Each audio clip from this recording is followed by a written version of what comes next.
Thank you. Mr. Dietz will now take the first question, and each candidate will have an opportunity to answer every question. Mr. Dietz, is there technology that would improve the flow of business in the circuit clerk's office and provide easier access to the public? What would the return on investment be? Well, there absolutely is technology out there, and what we need to do is we need to take a collaborative effort with the judges, with the attorneys, and sit down with the vendors and find out what that will mean for us. Eventually that will mean is that we'll get online access for everybody. We'll spend less time chasing files around, and we'll spend more time with bringing the actual system to the people. Thank you. Mr. Brin? Actually, it's something we're doing right now. As the chairman of the Technology Committee of the Lake County Bar Association and the chief deputy of the office, I'm already involved in spearheading all these projects at the clerk's office. For example, modernizing the way we take money. Now we take a greater variety of payments in the clerk's office with an increased safety and an increased use of technology in the office to do so. We instituted an email calendaring system, and with the electronic filing program that we're now spearheading, it's being profiled as a solution not only for the state of Illinois, but for the entire country in courts across this nation.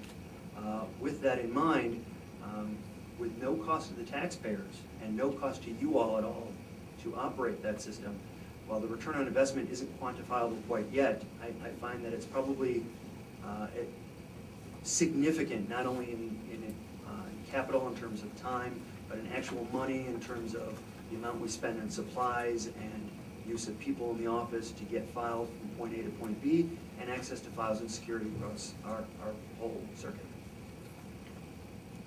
Thank you. This next question goes first to Mr. Brin, keeping with this theme. Aren't the filing fees and user fees for the electronic filing system using public dollars? And when using the electronic filing, isn't there an added expense to the public? This seems to be, let me explain this as well. This seems to be, sometimes we'll have questions that are mostly aimed at the incumbent, but both of the candidates will always have an opportunity to address it. So Mr. Brin first. To answer your question, this was not public tax dollars used for this purpose for the electronic filing. Basically, there is a document storage fund that is created by statute. Users of the court system pay a $5 fee on cases, and it goes into a special fund that is statutorily segregated for the purpose of using that fund for documents, document storage, document improvement. In this particular case, the $2.3 million contract came out of that particular fund. So it's not tax dollars, although many clerks across the state have unfortunately gone through with that account. Sally, over the last decade, has shepherded that money, knowing full well that down the line electronic filing was coming. So we have a good amount in that account ready to use for this purpose without tax dollars. The second thing is, one of the reasons the Supreme Court of Illinois is so enthused about our system is that this actually is one of the few systems in the country that will not cost you any extra money to use. Thank you. Mr. Dietz. Was the question tax dollars or was it public money? I think it might be both. Isn't it public dollars? It says if you created without using taxpayer dollars, but aren't filing fees, user fees, is that public dollars? And isn't there an added expense to the public when using the electronic filing? Does that help? Yes, it does. Well, first of all, the money isn't coming from the tax base, but what it is coming from are user fees. And those user fees are still government dollars. It's just like the fee you pay to license your vehicle. It's still government money. It still needs to be watched very closely. It's kind of like the Blagojevich spending plan where, he says he's not going to raise taxes, yet, he still raises all the fees.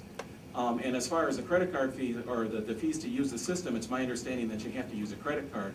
And I thought that there were user fees for like 3 to 3.5% for credit cards, which would have to be passed along somewhere.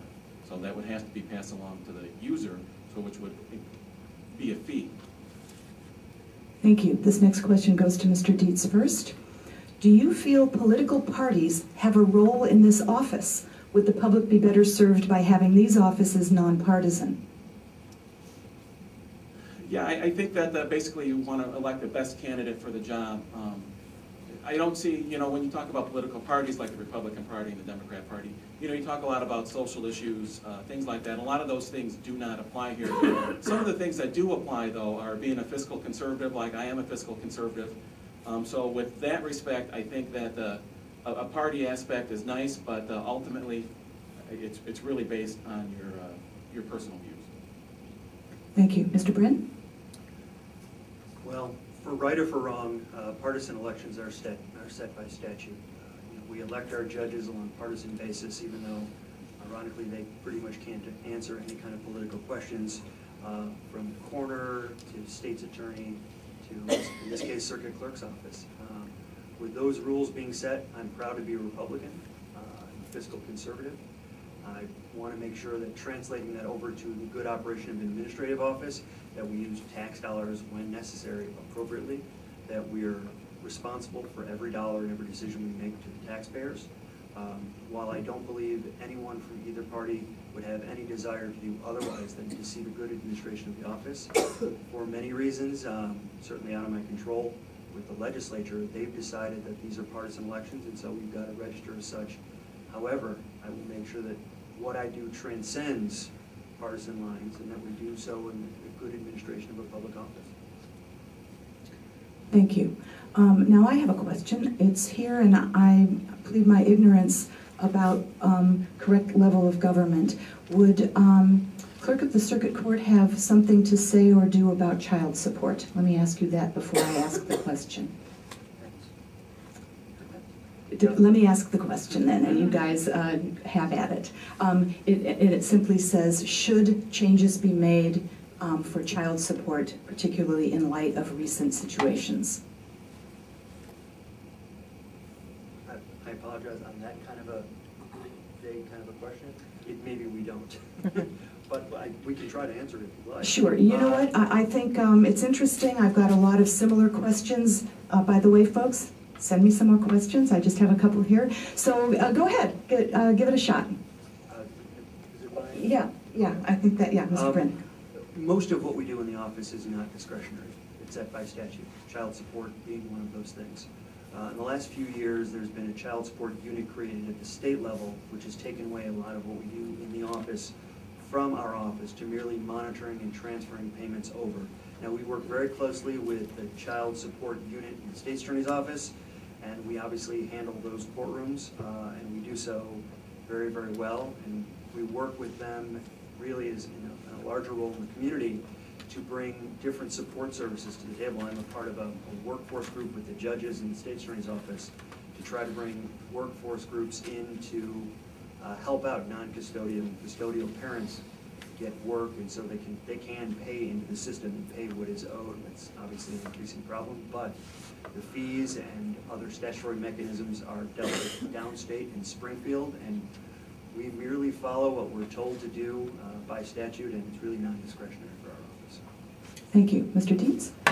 I pretty much reiterate a lot of that. I would like to say that the collection of child support is a little complicated on the clerk's level, and it would be nice if we could actually bring the ability to collect that child support out of the branch court so that we can bring that out to the residents so that they don't have to travel all the way to Waukegan and make those payments. Thank you. This next question goes to Mr. Dietz first. What 3 changes would you propose to improve the operation of the office of the Clerk of the Circuit Court? Well, the first thing I do is I change the way we do business. I would try to make things more efficient, and one of those is by modernizing the office. We would need to get rid of this case management system, which we call CRIMS. It is really, it's an old system. It's based in COBOL. They're attaching a new system onto it. They have to use another language called Confusion. Really, it most likely isn't going to last as long as we hope so. That was one major change that I'd like to make. Another change is I'd like to improve the online access. I'd like to be able to have you as a user be able to go online to look up basic court information. And additionally, before I run out of time, I'd like to bring transparency and accountability to the office. Thank you. Mr. Brin? has for 3 changes.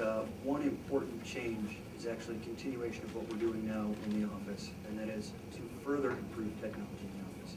Right now, we're pushing forward with technology, working with our judges, the state's attorneys, other stakeholders in the system, the Illinois Supreme Court, the Administrative Office of the Illinois Courts, to really set standards for the state of Illinois. We're going to continue to lobby and push for those standards to be set in the entire state so that clerk's offices and courts across the state can communicate with each other. The second thing is to improve things in our own office, and that is to basically improve access and customer service by making records available online where appropriate at no cost to you all. And also to make sure that we have an electronic filing system and other systems in place so you can have access and secure access to these records from wherever and whenever you need them. And again, at no cost to you all. And the third thing is to continue something that's already been going on. We turn over all our funds every year to the county board, whether we're required to by statute or not. And that's to make sure that we keep accountability and transparency.